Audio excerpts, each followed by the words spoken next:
Hi all, it's been a long time since I've made a video.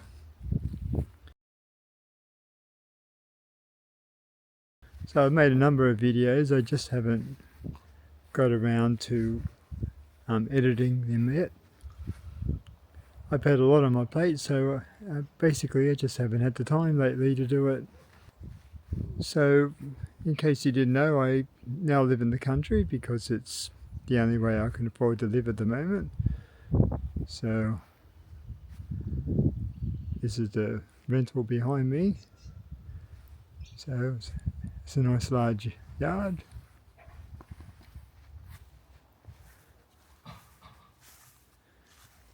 The dog's very happy. So here he is eating his bone. Say hello. Yeah, alright, I'll leave you alone. Yeah, so I've made some other videos about some of the problems that we've had in the country. One of the problems we've had is the real estate. So when we moved here, I set up the removers to move me on the Monday, and I told the real estate agent that we're moving in on Monday, and they said, oh, why don't you come in a few days before and pick up the keys? So I was thinking, oh well, that's a good idea. So while I did that, I went and hired a van and brought up the pot plants to move here while I picked up the keys. You know, might as well do a couple of things, you know, at the same time. And that was 3 months ago. So this week we just get a letter from the real estate agent asking us that we're 5 days behind rent. And I was thinking, oh, well, that's a bit weird. I said, no, I'm not. I've been paying it diligently, you know, pretty much. And then I went and had a look at the lease, and then I saw, oh, those the date on the lease is the day that we actually picked up the keys, not the day that we actually moved in. So I was thinking, no wonder those people wanted us to come over early to pick up the keys. They're just trying to gouge us for a bit more cash. I was thinking, you bloody you know, any little trick to try and get more money out of us. So this place here is definitely a rental. The carpets are worn well beyond replacing. They needed replacing 10 years ago. So there's a lot of parts where the fiber's worn down to the backing. There's more patched holes in the house than I can care to count. The soap hole in the shower has been cracked off, so it's got a sharp edge, so it wouldn't take much to cut yourself on it if you slipped in the shower. So there's lots of little things like this. So the real estate's been on our back about all sorts of stupid little petty things. You can see the lawn here. So they think it needs more maintenance than this. So sorry, I'm not going to be a slave to the lawnmower in winter time.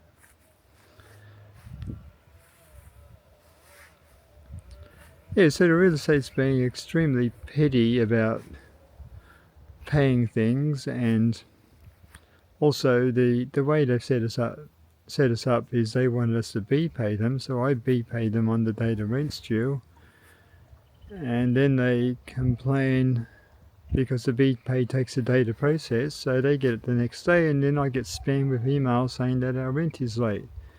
I was thinking, Jesus, you know, are you so petty? And they do it every week. They've been doing it every week for 3 months, so I've already told them that I'm not renewing the lease and we can't get out of here quick enough, so I just haven't got time for the petty money grubbing real estate agents. So I found the guy next door here, this house here. Oh, hang on, let me swing it around. Yeah, so this guy here bought this house for his parents. So he's a roofing guy, so you can see by the roofing materials here. So this house is empty. It's been empty ever since I've been here. So he bought it for his parents, and then his parents got separated. So, and this guy's fairly old, not as old as me, but getting pretty old. So his parents must be older than me, and they got separated and they moved out. And they were renting too, a bit like us.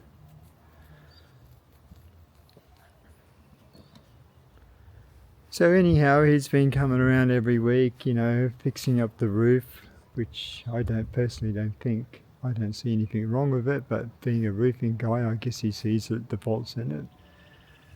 So I got to talking to him about, you know, the rental situation in Brisbane, and even here in the country where we live, I've noticed that the real estate agents have caught on that a lot of city people are moving to the country, so they've started pushing the rents up as well. So just in the last few months, rents have gone up 10%, I've noticed. So a lot of this house here is about $500 a week. So now the cheapest one I see at the real estate agent is $560 a week. So those money grubbers are doing every trick possible to try and put the price up. And I don't necessarily think it's the owner, I think it's the real estate, because they dream up all this stupid stuff that has to be done to the house in order to justify charging more rent so they can get more commission. So like when we moved in here, they had people come around and do the gardens, which we didn't have to pay for, but indirectly we didn't have to pay for, but I bet you we did. So, you know, we indirectly had to pay for it because they're charging more rent for that extra service. Then they had some people come out here and do the fire ants, and then had some other people come here and do some pest control. We've had the alarm system already changed. Don't know why. There's nothing wrong with the old one, but so then again, these are things, none of these things we actually paid for, but I bet you the rental price that they're charging the owner is reflected in what, so in the end we're paying for it.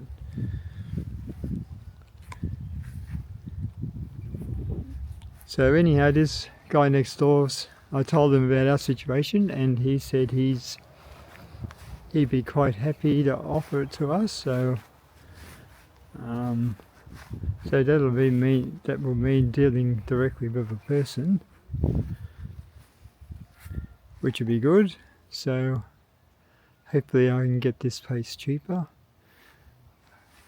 because what we're paying now is a bit borderline on being unaffordable. I'm going to make another video about how I've been living the last few months, and to cut it short, all I can say is my superannuation is pretty much gone now. So all those people who think that your superannuation you're going to live on it for years and years and years, it took about 3 or 4 years for mine to empty, and I didn't have that much super to start with. It was just a bit over 100,000. It was a lot more, but the COVID did a good job of devaluing that, since the super was primarily invested in stocks. So the other good thing about living next door is I get to avoid the people living on this side over here, because these people over here like to have parties and play loud music, and they're all black African migrants.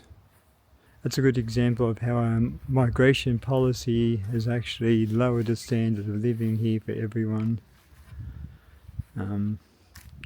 People from third world countries come here to improve their way of life, apparently, but in reality what I've seen is they just bring their third world country here and then inflict it on everyone else around them. So now I feel like I'm living in a third world country. Yeah, as you see, I've got my beanie on. The weather here is a lot colder. It's about 21 today, I think, top temperature.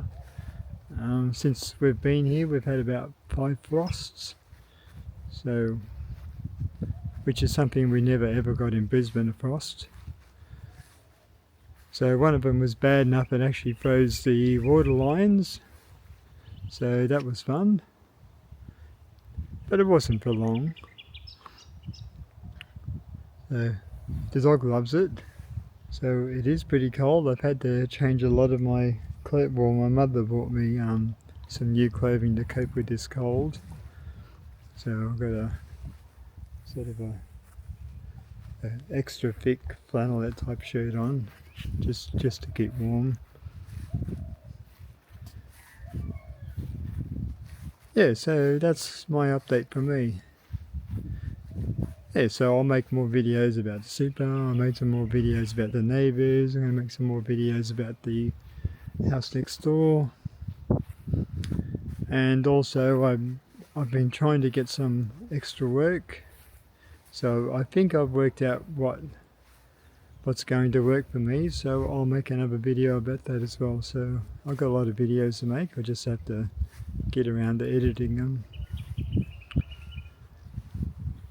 So catch you next time.